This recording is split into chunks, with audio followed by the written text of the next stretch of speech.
ကိုကစားရမယ့်အချိန်ပဲငါတို့ရဲ့စီးပွားရေးကအခုမှစတာရန်သူကိုမောင်းထုတ်တာကပထမအဆင့်ပဲဒီမငြိမ်မသက်ဖြစ်နေတဲ့ကမ္ဘာမှာခြေကုပ်ယူဖို့ဆိုရင်ငါတို့မျိုးရိုးမြင့်မြင့်ဆောက်ပြီးရိတ်ခါတွေအများကြီးတိုးလောင်ရမယ်ဖះရီဒီအရေးအသွေးနဲ့အရွယ်စားကတော့အနည်းဆုံးတက်200ချီရှိရမယ်လူကြီးမင်း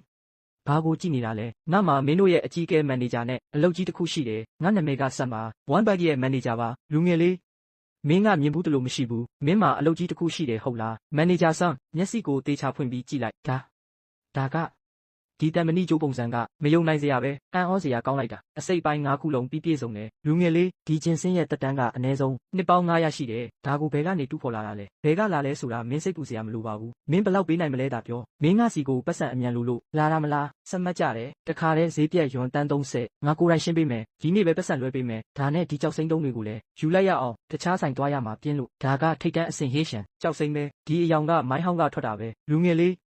မင်းကဘာတူလဲဖြတ်သွားဖြတ်လာကုန်တယ်တယောက်ပါပဲကြောက်စိမ့်အတွက်စုပေါင်းဈေးကိုတွက်ချက်လိုက်ရအောင်နောက်တစ်ခုကငါလုံးဝလုံခြုံတဲ့ထောက်ပံ့ပို့ဆောင်ရေးကူးပြောင်းမှုစနစ်တစ်ခုကိုတိစောက်ရမယ်ဘသူကိုမှဒီရေတွင်းရဲ့လှုပ်ဝက်ချက်ကိုတီးခွင့်မပေးနိုင်ဘူးလိပ်စာကဂျင်းငယ်ခရိုင်ကဘီလာဧရိယာမှာငါမင်းကိုလုံးဝပိတ်ထားတဲ့မှန်အိမ် glass house တစ်ခုကိုအမြန်ဆုံးစောက်ပေးဖို့လိုတယ်အပြင်လူတွေအထက်ကဘာကိုမှမမြင်နိုင်စေရဘူးဘတ်ဂျက်ကန့်သက်ချက်မရှိဘူး3ရက်အတွင်းပြီးရမယ်ဒီနေ့မွန်းလွဲပိုင်းလူခေါ်ပြီးအလုပ်ဆက်လိုက်ပါโอเคပါတထေးအခုချက်ချင်းစီစဉ်လိုက်ပါမယ်လူငယ်လေးဒါကမြေကရပေါင်းများစွာအတွက်မျိုးစေ့တွေပဲဘာလို့ဒီလောက်များကြီးဝယ်တာလဲငါ့ကိုမြေရိုင်းတောင်အတွက်အာလူမျိုးစေ့ချင်းနဲ့တူညာလဲပေးပြီးတော့ပြိုးပင်မြေဩဇာလဲပေးတစ်မျိုးကိုအိတ်တရစီထုတ်ပိုးပေးပါโอเคလားโอเคဖောက်တဲ့ကြီးတန်ကော်ပြားပေါက်တူးဓမ္မနဲ့လွှအချောင်းတူညာစီပြီးတော့လက်တွန်းလဲထန်းပိုးရေကန်ကြီးတွေအစစ်မြင့်ဘီလက်မြေတန်း200နဲ့အုပ်နေခဲ90တူညာဒါတွေကိုတောင်ဘက်စင်ကြီးဖုံးကလောက်လေ Logistics Park ရဲ့ကိုတောင်နံပါတ်8ကိုပို့ပေးပါနက်ဖျားပေါ်လာပြီစစ်တူကြီးချူမင်းဒီနေ့ပေးသနာတဲ့အရာကအချိန်မီရိတ်ခါတင်မကပဲမျိုးဆက်ပေါင်းများစွာအတွက်အခြေခံအုပ်မြစ်ပဲဒီနဲ့မျိုးစေ့ကမြေမရွေးဘူးအရန်လဲတမာတယ်တမူးမို့ကိုကီလိုဂရမ်ထောင်ချီဒါမှမဟုတ်တောင်းချီတောင်ထွက်နိုင်နေတဲ့စစ်တူကြီးအခုတင်ပါကိုရွတ်ဆိုလိုက်တာလဲတမူးကိုကီလိုဂရမ်ထောင်ချီတောင်းချီဟုတ်လားမဖြစ်နိုင်တာလုံးဝမဖြစ်နိုင်ဘူးတမူးကိုပေါင်ချိန်တောင်းချီထွက်တဲ့နက်ပစ္စည်းဆိုတာဘယ်လိုလုပ်ရှိမှလဲဒါကတဘာဝတရားရဲ့နေရာမှာကိုစန့်ကျင်နေတာပဲမင်းဘယ်လိုတောင်ရဲရင်တာလဲနက်မင်းကြီးရဲ့အစွမ်းကငါတို့လက်လန်းမမီနိုင်တဲ့အရာပဲဘယ်နက်ဖျားကတာမန်အတိနဲ့ဆုံးဖြတ်လို့ရတဲ့အရာကိုလုပ်ဖူးလို့လဲအကယ်၍နက်ဖျားကပေါင်ချိန်1000ထွက်နိုင်တယ်ပြောရင်ထွက်မှာပဲကျွန်တော်မျိုးစကားမှားသွားပါတယ်တေထိုက်ပါတယ်စစ်တူကြီးဒီတန်ထဲပစ္စည်းတွေကိုကြည့်လိုက်ဦးပိုဖျားသခင်တန်ကိုရွှွန့်လို့ဖြတ်နိုင်တဲ့ဒီနက်လက်နက်ကိုနက်ဖျားကမြေတူးဖို့တုံးနေတာလားဂျော်လိုက်စစ်တပ်တစ်ခုလုံးကနေအတန်မာဆုံးစစ်တီတုံးနေတာလားဂျော်လိုက်စစ်တပ်တစ်ခုလုံးကနေအတန်မာဆုံးစစ်တီတူညာကိုရွေးချယ်ပြီးရှင်းအောင်စခန်းကိုဖွဲ့စည်းလိုက်မင်းကိုယ်တိုင်ကုတ်ကဲဟုတ်ကဲ့ပါအရှင်မကျွန်တော်အသက်ကိုပေးရပါစေဒီအာလူကို World Pass မှာအမြင့်တွေစေရပါမယ်အမြန်ပဲဒီမုတ်တွေကိုသွားယူဒါကိုဘီလက်မြေစမတ်လို့ခေါ်တယ်ဒါကမျိုးရိုးကိုပြုပြင်ဖို့နဲ့ခံတက်ဆောက်ဖို့အကောင်းဆုံးပစ္စည်းပဲတုံးဆွဲပုံကိုမှတ်ထားပါနက်ရွှွန့်တပုံကိုယူတဲနု3ပုံနဲ့ရောရေထက်ပြစ်သွားတဲ့အထိငွေလေပူပေါင်းတွေကိုထုတ်ပြီးရင်6အောင်ထားလိုက်အဲ့ဒါဆိုရင်ကြောက်တုံးလိုမှာသွားလိမ့်မယ်ရေနဲ့ထိတွေ့ရင်ကြောက်တုံးလိုမှာသွားတဲ့ဘီလက်မြေမုတ်ဒီဖုံမုတ်ကတကယ်ပဲအဲ့ဒီလောက်အစွမ်းထက်တာလားနက်မင်းကြီးပြောသလိုပဲငါမင်းနဲ့အတူအမြဲရှိနေမယ်စစ်သူကြီးဒီရွှွန့်ကအရန်နုညံ့တာပဲတွန်းလိုက်တာနဲ့ပြိုကျသွားတာပဲဒါကတကယ်ပဲလူရိုင်းစစ်တပ်ရဲ့မျိုးဖြတ်တူတွေကိုတောက်ခံနိုင်မှာလားနက်မင်းကြီးကပြောတယ်တရက်လောက်6အောင်ထားရမယ်တဲ့ဒီမျိုးရိုးကိုစောင့်ရှောက်ဖို့စစ်တီအင်အားအပြည့်ချထားလိုက်မနှက်ဖြန်ဒီချိန်ကြရင်ငါကိုယ်တိုင်စမ်းသက်မယ်ဂျော်လိုက်မင်းရဲ့ခွန်အားအလုံးကိုတုံးလိုက်တန်တူကြီးကိုယူပြီးထုလိုက်စစ်တူကြီးအကယ်၍ထုလိုက်ရင်နတ်မင်းကြီးရဲ့စေတနာကိုဖြုံးတိရမရောက်ဘူးလားစကားမများနဲ့ထုစမ်းဟင်းဒါကဘာမိတ်စာလဲကြောက်တုံးလိုမာနေတာပဲတကယ်ပဲကြောက်တုံးလိုမာတာပဲစစ်တီတို့ဒီနက်ရှုရှိရင်လူရိုင်းစစ်တီ90တူညာမကလို့စစ်တီတတန်းရှိတဲ့စစ်တက်ကြီးတောင် Sunset Pass ကိုတလန်းမှကြော်ဖြတ်နိုင်မှာမဟုတ်ဘူးငါ Sunset Pass ကိုနက်ဖျားမျိုးတော်ဖြစ်ပြောင်းလဲပြစ်မယ်နက်ဖျားမျိုးတော်စာရေးပြီးပို့နေတာကအရန်နှိမ့်လွန်းတယ်ရုတ်တရက်တိုက်ပွဲဖြစ်လာရင်ဆက်သွယ်ဖို့အချိန်မရှိဘူး theory အရဆိုရင်ဒီလိုပြင်းထန်တဲ့တန်လိုက်ဆက်ကွင်း channel ထဲမှာအလုံးမြင့်မာတဲ့ချိန်လုံးရှိတဲ့လျှက်စစ်တန်လိုက်လိုင်းစကားပြောဆက် walkie talkie ကိုသုံးရင်အာကာသကိုဖြတ်ကျော်ပြီးတူတောင်းတဲ့ဆက်သွယ်မှုကိုလုပ်နိုင်ရမယ်ဒီအရာက microphone တစ်ခုပဲခလုတ်ကိုနှိပ်လိုက်ရုံနဲ့လေထုကိုဖြတ်ပြီးဆက်သွယ်နိုင်တယ်စွမ်းအင်အတွက်နေအောင်ကြည့်အောက်မှာထားပြီးနတ်မီးကိုယူလို့ရတယ်ဒီနေ့စမ်းကြည့်ရအောင်နတ်မင်းကြီးလားဟာကျူးရင်ကောင်းလုံနိုင်ခဲ့တယ်အခုငါ့ကို Sunset View Point ရဲ့ပတ်ဝန်းကျင်မြေမျက်နှာတွင်ပြင်မြေပုံကိုပြောပြပါငါမင်းအတွက်မင်းပိုင်တဲ့ Empire တစ်ခုတိဆောက်ပေးခြင်းနဲ့ကျူးရန် ကြားရလားရှင်းရှင်းလင်းလင်းကြားရပါတယ်နတ်မင်းကြီးရဲ့ boundless power ပါပဲသိပါရစေနတ်မင်းကြီးဒီမိုင်ပေါင်းတောင်းချီဆက်သွယ်နိုင်တဲ့မိုက်ခရိုဖုန်းက6ထပ်ကောင်းကင်ရဲ့လျှက်စီးနှစ်တာရနဲ့လှုပ်ထားတာလားဘာ6ထပ်ကောင်းကင်လျှက်စီးလဲအဲ့ဒါကိုနောက်ခံဆူညံတန် background noise လို့ခေါ်တယ်ငါ့ကိုနတ်မင်းကြီးလို့ခေါ်နေတာကရှေးဟောင်းပရိသရဲလှည့်စားသူကြီးနဲ့တူတယ်နောက်ဆိုရင်ငါ့ကိုချက်အကူဒါမှမဟုတ်တထေးလို့ခေါ်နားလေလားဒီလူသားအမျိုးသမီးကနတ်ဖျားတွေရဲ့နာမည်ကိုတိုက်ရိုက်မခေါ်ဝန်းပါဘူးအဲ့ဒါကတကယ်ကိုမယိုသေးရရောက်ပါတယ်မယိုသေးတာတွေရှောက်ပြောမနေနဲ့ဒါကအမိတ်ပဲရောမရောက်ရင်ရောမလို့ချင်းဒီမှာဆိုရင်ငါ့ကိုတထေးလို့ခေါ်ရမယ်အကယ်၍ငါ့ကိုနတ်မင်းကြီးလို့ထပ်ခေါ်ရင်မင်းတို့ရဲ့ရေနဲ့ရိတ်ခါတွေကိုဖျက်ပစ်မယ်ဟေးသူထေးဟုတ်ကဲ့ပါတဲပါစကားများမနေနဲ့တော့မင်းတခုခုစောက်ချင်တာမလားပုံနီခဲနဲ့ဘီလက်မြေတင်မလုံလောက်ဘူးငါတို့အကြီးကြီးလုပ်ရမယ် Sunset Pass ရဲ့တောင်ဘက်မှာငါတို့ Great Sea ရဲ့ဘရင်နိုင်ငံတော်ရဲ့ဗဟိုချက်စီတဲ့ဦးတည်တဲ့မင်းလမ်းမကြီးရှိတယ်ဒါပေမဲ့တောင်ဘက်နန်းတော်ကငါတို့ကိုရိတ်ခါမပေးတာ3လရှိပြီသူတို့ Sunset Pass ကိုစွန့်လွတ်လိုက်တာကြာပြီနားလေလားထုံးစံအတိုင်းတေတွင်းနဲ့ပိတ်မိနေတဲ့မြေမျက်နှာတွင်ပြင်ပဲပေါ့ပြီးတော့မြို့ထဲမှာမြေကွက်လက်တွေအများကြီးရှိလားမြို့ထဲမှာမူလာကလူဦးရေတသိန်းရှိခဲ့တာဒါပေမဲ့စစ်ပွဲတွေကြောင့်သူတို့တောင်ဘက်ကိုထွက်ပြေးကုန်ကြတယ်အခုမြို့ထဲမှာမိုင်းပေါင်းဒါဇင်ချီကျေပြန့်တဲ့မြေရိုင်းကြီးဖြစ်နေပြီဒါကတကယ်ကိုပြည့်စုံတဲ့စမ်းသက်ကွင်းပဲစစ်တူကြီးချီနားထောင်ငါ Sunset Pass ကိုဘယ်သူမှမတိုက်နိုင်တဲ့ခံတက်ကြီးအဖြစ်ပြောင်းလဲပြစ်မယ်ပြီးတော့အစစ်မြစ်စိုက်ပျိုးရေးခြံကြီး High Tech Farm အဖြစ်လဲလုပ်မယ်စိုက်ပျိုးရေးခြံဆိုတာလဲစိုက်တာပဲဒီခေါ်ပြအနေငယ်နဲ့မင်းတို့ဘယ်လောက်ကြာတူးရမှာလဲငါမင်းတို့ကိုဒဏ္ဍာရီလာနတ်သားရဲတွေပေးပြီးတကယ်ဆောက်လုပ်ရေးအယူမူ Construction Manic ဆိုတာဘာလဲဆိုတာပြမယ်အကုံအောက်ကိုကျသွားပြီသူထေးအလုတ်ကြီးလာပြီညီလေးမင်းပါလို့ချင်းလို့လဲထုံဆက်သေးလားရိတ်သိမ်းချွေလှိဆက်လားငါတန်နွား Arnox အစွမ်းအထက်ဆုံးအမျိုးအစားကိုဝယ်ချင်တယ်ဘယ်လောက်လဲပိုးမင်းကပစ္စည်းတိတာပဲဒါကဆက်ငါမြင်းကောင်ရည်ရှိတဲ့ဒီဇယ်ထုံဆက် Diesel Rotary Tiller ပဲအရန်အစွမ်းထက်တယ်လက်လီဈေး8 900ငါအစုံတရလိုချင်တယ်ဘယ်လောက်လဲအစုံတရဟုတ်လားထုံဆက်အသေးတရတင်မကဘူးငါအဲ့ဒီလျှက်စစ်သုံးပြီးဆိုင်ခဲ့အသေး200လဲလိုချင်တယ်ပြီးတော့10ကီလိုဝတ်ဒီဇယ်မီဆက်10လုံးနဲ့အစင်းမြင့်ဒီဇယ်စီပုံ200လဲပေးဒါတွေအားလုံးကနောက်ကဂိုးတောင်ကြီးထဲမှာရှိတယ်ဒါပေမဲ့ညီလေးဒါတွေကတကယ်ပဲတင်ဆောင်ဖို့နဲ့တည်ယူဖို့ပစ္စည်းတွေအများများတယ်ကုန်တင်ကားကြီးအများကြီးလိုလိမ့်မယ်ငါအမြန်ပို့ခရွမ်20တူညပေးမယ်ဒါတွေကိုတောင်ဘက်စင်ကြီးဖုံးကားလောက်လေ Logistics Park ရဲ့ကိုတောင်နံပါတ်8ကိုတဲ့ပို့ပေးပါပြီးရင်ငါရဲ့ကိုပိုင်ကားတန်းနဲ့လာယူမယ်အမြန်လုပ်ပေးသူထေးငါကိုစက်သားချက်ခောက်ဆွဲ6တစ်တာငါတူညလဲပေးပါအောင်အဲ့ဒီဘူးကြီးတွေနဲ့အမျိုးအစားကဲအရှိကိုလာခဲ့ကြစစ်သူကြီးနတ်သားရဲ့စင်တက်တော့မယ်ဒါပါလဲကောင်းကင်ဘုံရဲ့ဒဏ္ဍာရီလာတန်ချက်ကစစ်နက်ဖျား Aranclad Wargard လာမကင်နဲ့ဒီအရာကိုထွန်းဆက်အသေး Microtiller လို့ခေါ်တယ်မြေတူးဖို့နဲ့အာလူစိုက်ဖို့သုံးတာဂျော်လိုက်ဆက်ရဲ့ညာဘက်ဘေးကိုတွားလိုက်အဲ့ဒီအမဲရောင်ကျိုးကိုမြင်လားသူထေးလက်ကင်ကိုကင်ပြီးမင်းရန်သူကိုတက်ဖို့ဓာတ်ကိုဝေ့ရမ်းနဲ့ခွန်အားအရှိဆုံးနဲ့ဆွဲထုတ်လိုက်လက်မလွတ်နဲ့ဟုတ်ကဲ့မိစ္ဆာပဲဒီတန်တစ်တာထဲမှာမိစ္ဆာတကောင်ပွက်နေတယ်အမဲရောင်အခိုးအငွေ့တွေထွက်နေတယ်လူစားတော့မယ်ဟာအဲ့ဒါဆက်နိုးလိုက်တာအဲ့ဒီအမဲရောင်အခိုးအငွေ့ကစက်အိတ်စော exhaust ပဲလက်ကင်နှစ်ခုကိုတွန်းပြီးအရှိကိုတွားလိုက်ပျော်စရာမကောင်းဘူးလားဒါကအခုပထမဆုံးတစ်လုံးပဲရှိသေးတယ်ကြံတဲ့အလုံးတရကိုလည်းအမြန်ဆွဲတင်ဖို့လူလွတ်လိုက်ဦးပြီးတော့ငါမင်းတို့အတွက်နက်အရတာအစားအစာတွေလည်းပြင်ဆင်ထားတယ်အထဲမှာခောက်ဆွဲ6နဲ့အမွှေးကြိုင်ထုတ်တွေပါတယ်ရေနွေးလောင်းထက်လက်ဖက်ရည်တစ်ခွက်တောက်စာအချိန်လောက်ထားလိုက်ရင်စားလို့ရပြီပြီးတော့ပျော်ရွှင်စရာရေ Happy Water Coca-Cola လို့ခေါ်တဲ့အမဲရောင်အရည်လဲပါတယ်တယောက်ကိုတပူးစီပေးလိုက်လှည့်ဖွင့်ပြီးတောက်လိုက်ရုံပဲဖျားရည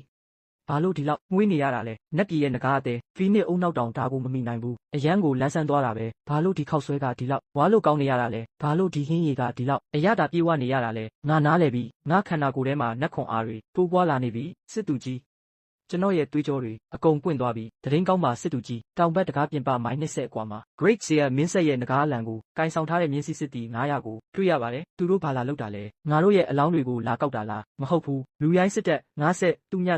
ညဆုတ်ခွာသွားတဲ့တရင်ကိုနန်းတော်ရဲ့ကင်းထောက်တွေတီးသွားတာဖြစ်ရမယ်သူတို့အလောင်းလာကောက်တာမဟုတ်ဘူးအောင်ပွဲရဲ့အတီးပွင့်ကိုလာလူတာလာရိတ်သိမ်းတာမျိုးရိုးပေါ်တက်ပြီးဘာဖြစ်နေလဲကြည့်ရအောင်ငါတို့ခံစားခဲ့ရတဲ့ဆင်းရဲဒုက္ခတွေကဒီမှာဘာတွေဖြစ်နေတာလဲအဲ့ဒီကောင်မကျူရင်ကမျိုးရိုးကိုပြုပြင်ဖို့ဘယ်ကပတ်စံရတာလဲဒီအဖြူရောင်မီးကိုရောင်ကြောက်တုံးတွေကဘာတွေလဲဘသူလာတာလဲ Sunset Pass ကတင်းကျပ်စွာစောင့်ရှောက်ထားတဲ့နေရာပဲအမိတ်မရှိပဲဘသူမှမချင်းကက်ရမင်းကတကယ်ကိုရဲနေတာပဲချူရန်ငါကနန်းတော်ကဆေးလွတ်လိုက်တဲ့အထူးတန်တမန်ပဲမြို့ကိုစစ်ဆေးဖို့ဧကရမင်းမြတ်ရဲ့အမိတ်တော်နဲ့လာတာမင်းကငါ့ကိုမကြိုဆိုယုံတင်မကပဲရဲတင်းနေသေးတယ်မြို့တကားကိုဖွင့်ပြီးငါ့ကိုဂိုးတောင်တွေကိုစစ်ဆေးခွင့်ပေးစမ်းဂိုးတောင်တွေကိုစစ်ဆေးခွင့်ပေးရမယ်ဟုတ်လားလွန်ခဲ့တဲ့3လပတ်လုံးငါတို့ရဲ့စစ်တီတွေကကောက်ရိုးတွေကိုစားစစ်လိပ်တွေကိုတောက်ပြီးရွှွန့်ရည်တွေကိုတောက်နေခဲ့ရတာမင်းတို့ဘယ်ရောက်နေလဲအခုလူရိုင်းစစ်တပ်ဆုတ်ခွာသွားတော့မှမင်းတို့ကပြေးလာတယ်ပေါ့စကားမများနဲ့လူရိုင်းစစ်တပ်ဆုတ်ခွာသွားတာကနန်းတော်ရဲ့ဧကရအာဏာဆက်ကြောင့်ပဲလူတို့မြို့တကားကိုဖျက်ပြီးချူရန်ကိုဖမ်းဆီးကြစို့မြို့ထဲကိုဝင်ခြင်းနဲ့ဟုတ်လားကောင်းပြီအထူးတန်တမန်ကိုမင်းတို့ရဲ့မျက်လုံးတွေပြလိုက်စမ်းဟွန်း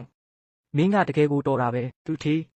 တခုခုဖြစ်သွားပြီဘာဖြစ်လို့လဲထုံဆက်ပြတ်သွားတာလားဒါမှမဟုတ်ခောက်ဆွဲခြောက်စားပြီးဘိုင်းနာလို့လားနန်းတော်ကအထူးတန်တမန်တယောက်လွတ်လိုက်တယ်ဒါပေမဲ့ငါတို့ကမင်းရဲ့နှစ်သားရဲနဲ့သူတို့ကိုခြောက်လန့်ပြီးမောင်းထုတ်လိုက်တယ်ဒါပေမဲ့ဒါကငါတို့ Great စာရဲ့နန်းတော်နဲ့အဆက်အသွယ်လုံးဝပြတ်တောက်သွားပြီလို့ဆိုလိုတာပဲဖျက်ပစ်လိုက်ငါဘာကိစ္စကြီးမလို့လဲမင်းတကယ်ကိုအချိန်ကြိုက်လာတာပဲစစ်သူကြီးချီမင်း Akari Empress တယောက်ဖြစ်ချင်လားသူထေးမင်းပြောချင်တာကငါတို့တော်လန်ပုံကန်ရမလား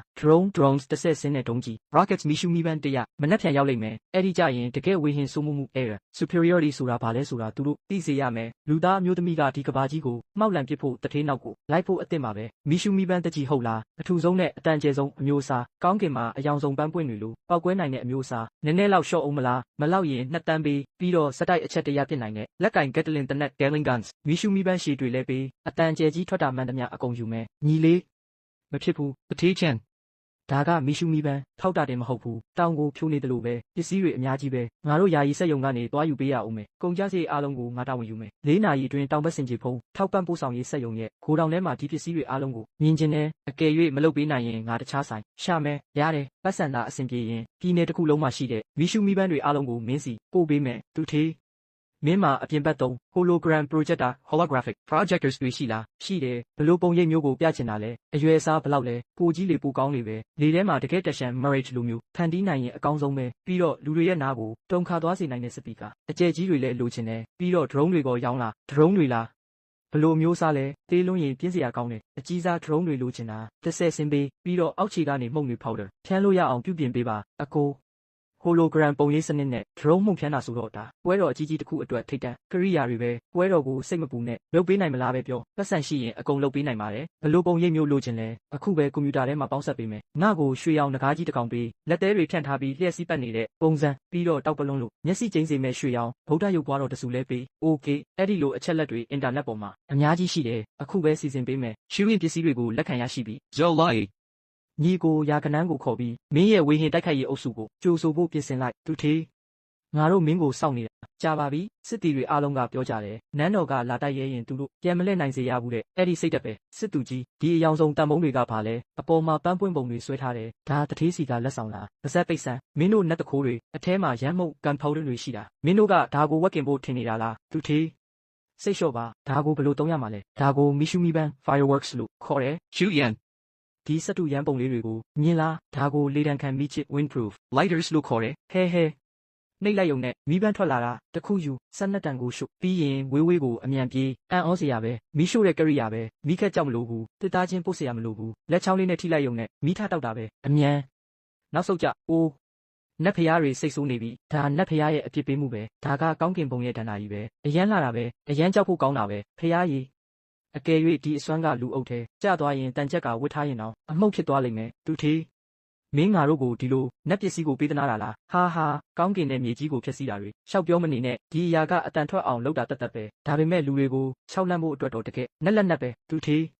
ဒီအတန်ကအရန်ကျဲတာပဲအဲ့ဒီပောက်ကွဲမှုဖြစ်ပြီးတဲ့နောက်ကျွန်တော်ရဲ့ဘွားအိတ်ကြီးကအောက်ကနေလှမ်းခေါ်နေတယ်လို့ခံစားလိုက်ရတယ်ဒါပါလဲငါမင်းတို့ကိုအချက်တစ်ဆက်တသိန်းပေးမယ်အဲ့ဒီနေ့ရောက်လာရင်မင်းတို့ကစစ်ကြောင်းအလိုက်တန်းစီပြီးရန်သူတွေရဲ့ခေါင်းပေါ်ကိုအကုန်နဲ့အထိပြစ်လိုက်ဟုတ်ကဲ့ပါခင်ဗျာဒီလိုနက်လက်နက်ရှိရင်နန်းတော်ကစစ်ပြီးတတန်းလွတ်ရင်တောင်တိုက်ပွဲမဝင်ပဲနောက်ဆုတ်သွားအောင်လုပ်နိုင်တယ်အခုထိမပြောနဲ့ဦးတကယ်ပွဲကြီးပွဲကောင်းကလာအောင်မှာဒီတန်မောင်ကြီးကိုမြင်လားဒါကို drone လို့ခေါ်တယ်ကုန်းနံပါတ်ကကောင်းကင်စစ်တီနံပါတ်1 Evenly Solder Noted Chuyan မင်းဒါကိုမောင်းနှင်ပုံကိုကိုယ်တိုင်တင်ယူရမယ်ဟုတ်တယ်အဲ့ဒီအမဲရောင်တစ်တာပေါ်ကတုတ်ချောင်းလေးနှစ်ခုပဲဘယ်ဘက်ကတုတ်ချောင်းကိုအပေါ်ကိုဖြည်းဖြည်းချင်းတွန်းတင်အရန်အားမထက်နဲ့ပြန်တန်းနေပြီးပိုဖျားသခင်တောင်လင်းယုံယူသွားပြီးအမြန်ခလုတ်ကိုဆွဲလိုက်ဦး July တစ်တာကိုကောက်လိုက်ဟာရဲရလွန်းလို့တေတော့မယ်ဖြည်းဖြည်းချင်းတွန်းမှာဒီအရာကအရန်အစွမ်းထက်တယ်မင်းတို့ပို့ပြီးလေ့ကျင့်ထားကြကျွမ်းကျင်သွားရင်ဘလို့ဆင်းရမလဲဆိုတာပြောပြမယ်သတင်းပို့အပ်ပါတယ်တောင်ဘက်မှာရန်သူစစ်တပ်အကြီးကြီးကိုတွေ့ရပါတယ်အနည်းဆုံးတသိန်းထက်မနည်းရှိပါတယ်စစ်တီတသိန်းရှိတဲ့စစ်တပ်ကြီးနောက်ဆုံးတော့ရောက်လာပြီပေါ့နန်းတော်ကလူရိုင်းစစ်တပ်နဲ့တိုက်တုံးကတော့လိတ်လူခေါင်းရှုံနေပြီးမိမိလူမျိုးအချင်းချင်းတိုက်ဖို့ကြတော့အစွမ်းကုန်လုပ်ကြတာပဲစစ်သူကြီးဖန်ကြည့်လိုက်ပါအဲ့ဒါ sunset pass ပါပဲအဲ့ဒီမြေခွေးမချူရန်ကမျိုးထဲမှာမော်အတက်သုံးထားတာဖြစ်ရမယ်ဟွန်းအတိတ်ပဲမရှိတာအရှင်မင်းကြီးကအတွေ့အကြုံမရှိသေးလို့ဒီလိုအယူသီးတဲ့လဲကွက်တွေကိုကြောက်နေတာဖြစ်နိုင်ပေမဲ့ငါကတော့တိုက်ပွဲပေါင်းများစွာကိုဖျက်တမ်းခဲ့တဲ့ဝါရင်စစ်သူကြီးပဲအဲ့ဒီမျိုးရိုးတွေကိုကြည့်လိုက်အောင်အယောင်ကမိုက်နေပြီးအုတ်ခဲတွေကြားကအကြောင်းတွေကိုတောင်မမြင်ရဘူးစစ်တီတသိန်းကတယောက်တလုံးစီတရွေးထွေးရင်တောင်ဒီမျိုးပြက်ကြီးကိုရေလွှမ်းသွားစေနိုင်တယ်စစ်သူကြီးဖန်ကတကယ်ကိုအစွမ်းထက်ပါတယ်လူတို့ Chu Yin go, အခုချက်ချင်းအညံ့ခံဖို့တွားပြောလိုက်မဟုတ်ရင်ငါဆန်းဆက်ထားဆိုမြေလံဖြစ်ပြီးမျက်တပင်တောင်မကြံစေရဘူးအရှိမဆောက်လုပ်ရေးလုပ်ငန်းခွင်ရှိသည်ဘေးကင်းရေးတတိပြုရန်ခွင့်ပြုချက်မရှိဘဲမချင်းကက်ရချိုးဖောက်ပါကအကျိုးဆက်ကိုကိုယ်တိုင်တာဝန်ယူရမည်ဒါကဘာအထိပ်ပဲလဲဆောက်လုပ်ရေးဆိုတာပါလဲတေချာနားထောင်ဆန်းမင်းတို့ရဲတင်းလှကြီးလားတကယ်ကိုရဲတင်းတာပဲငါစစ်တပ်တစ်ခုလုံးကိုစစ်ကြောင်းပြင်ပြီးသူတို့ကိုအမှုန့်ကျိတ်ဖို့အမိတ်ပေးလိုက်တယ်စစ်သူကြီးရန်သူစစ်တီတွေအယမ်းများတယ်ငါတို့တောက်ခံနိုင်မှာမဟုတ်ဘူးသူထေးငါကငါးစာကိုဟတ်လိုက်ပြီးစစ်တပ်ကမြို့ကိုစတင်ဝိုင်းထားပြီးပြီးစပီကာတွေကိုအကျယ်ဆုံးဖွင့်လိုက်ပြီး good luck ne great compassion mantra. မဟာကယုနာတော်ချုပ်ရဲ့ remake တခြင်းကိုဖွင့်လိုက်ကောင်းကင်စစ်တီနံပါတ်1အားလုံးပြန်တက်ကြဟုတ်ကဲ့ပါခင်ဗျာတရားဟောရဝန်းကိုဖွင့်လိုက်ဒါဘာကိန်းလဲငါကောင်းကွဲတော့မယ်ဒါပါဠိတော် Sanskrit အတန်တွေပဲမဟုတ်ဘူးဒါပျော်ရွှင်စရာကောင်းကင်ပုံပဲဒါနတ်ဖျားလားမိစ္ဆာလားမလန့်ကြနဲ့မရက်ကြနဲ့တိုက်ကြအဲ့ဒါရန်သူရဲ့ထောင်ချောက်ပဲဒါပါတတဝါလဲတန်ငှက်ကဘလို့လုတ်ပြန်နိုင်ရတာလဲမလန့်ကြနဲ့ညာသမားတို့အဲ့ဒီငှက်တွေကိုပြစ်ချကြဟာတထေးရဲ့ကောင်းကြီးကိုလက်ခံဖို့ပြင်ထားကြဆေးတွေကိုထည့်လိုက်ဒါပါလဲမျက်လုံးငါမျက်လုံးတွေဖွင့်လို့မရတော့ဘူးဒီမုတ်တွေကထူးဆန်းတယ်အယမ်းမွေးတာပဲဒါကြုံမုတ်မဟုတ်ဘူးလား Chu Yan. မှောင်လာပြီတကယ်နတ်ဖျားစစ်ကိုသူတို့ကိုပြရမယ့်အချိန်ပဲကိုလိုဂရမ်ပုံရိပ်စနစ်ကိုဖွင့်လိုက်ရွှေရောင်ငကားကြီးကိုလွှတ်လိုက်အိုး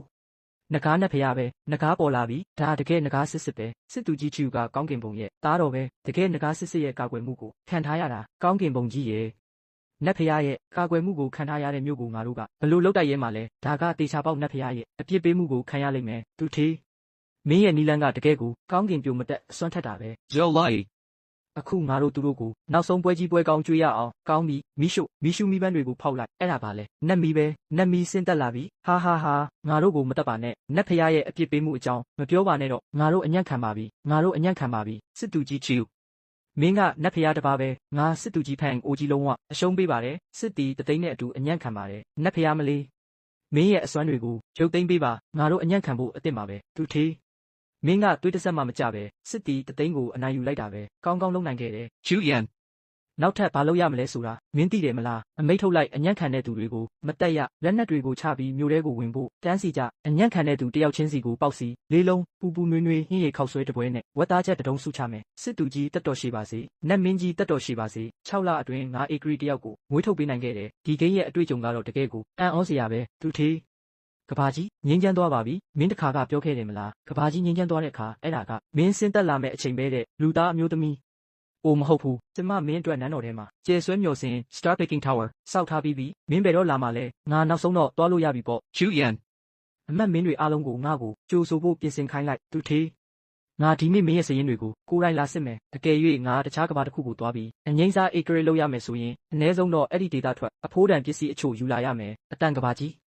းငါလာပြီးခစ်တွေပြောင်းလဲသွားပြီးတန့်စင်မှုကြီးစတင်နေပြီအမြန်